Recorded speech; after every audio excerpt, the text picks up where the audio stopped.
ബോളിവുഡിലെ സൂപ്പർ താരങ്ങളിൽ ഒരാളാണ് സൽമാൻ ഖാൻ. അവിവാഹിതനായ സൽമാന് ഇന്ന് 2900 കോടി രൂപയുടെ ആസ്തിയുണ്ടെന്നാണ് വിവരം. ഒരു സിനിമയ്ക്ക് 100 മുതൽ 150 കോടി രൂപ വരെയാണ് നടൻ പ്രതിഫലം വാങ്ങുന്നത്. അതിനൊപ്പം ബ്രാൻഡ് എൻഡോഴ്സ്മെന്റുകൾ, ബിഗ് ബോസ് അവതാരകൻ എന്നീ നിലകളിലും നല്ലൊരു തുക അദ്ദേഹത്തിന് പ്രതിഫലമായി ലഭിക്കുന്നുണ്ട്. ബോളിവുഡിലെ പകുതിയിലേറെ താരങ്ങളും തങ്ങളുടെ പ്രതിഫലം ചിലവഴിക്കുന്നത് പോലും വിദേശത്തും ഇന്ത്യയിലുമായി കോടിക്കണക്കിന് മുടക്കി പടുകൂറ്റൻ ആഡംബര വീടുകൾ നിർമ്മിക്കാൻ വേണ്ടിയാണ്. എന്നാൽ ഇത്രയും ആസ്തിയുള്ള സൽമാൻ ഖാൻ ഇപ്പോഴും താമസിക്കുന്ന ഒറ്റമുറിയുള്ള മുംബൈയിലെ ഫ്ളാറ്റിലാണ്. സിനിമയിലെത്തി ഇത്ര വർഷം പിന്നിട്ടിട്ടും സ്ഥിരമായി താമസിക്കാനായി ഒരു ബംഗ്ലാവ് സൽമാൻ ഖാൻ വാങ്ങിയിട്ടില്ല. മുംബൈയിലെ 35 റൂമുകളുള്ള ഫ്ളാറ്റിൽ ഒരു മുറിയുള്ള ഒരു ഫ്ളാറ്റിലാണ് സൽമാന്റെ താമസം. ഇപ്പോഴിതാ ആഡംബര വീടുകളോട് തനിക്ക് താല്പര്യമില്ലാത്തതിന്റെ കാരണം പറയുകയാണ് നടൻ.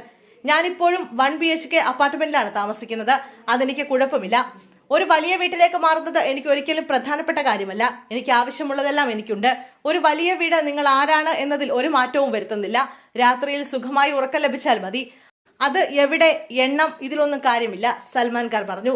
സമാധാനവും വ്യക്തിപരവുമായ സുഖവും തനിക്ക് വലിയ വീടുകൾ നൽകുന്നില്ലെന്നും നടൻ കൂട്ടിച്ചേർത്തു. ബാറ്റിൽ ഓഫ് ഗാൽവാനാണ് സൽമാൻ ഖാന്റേതായി ഇനി റിലീസ് ചെയ്യാനുള്ള ചിത്രം.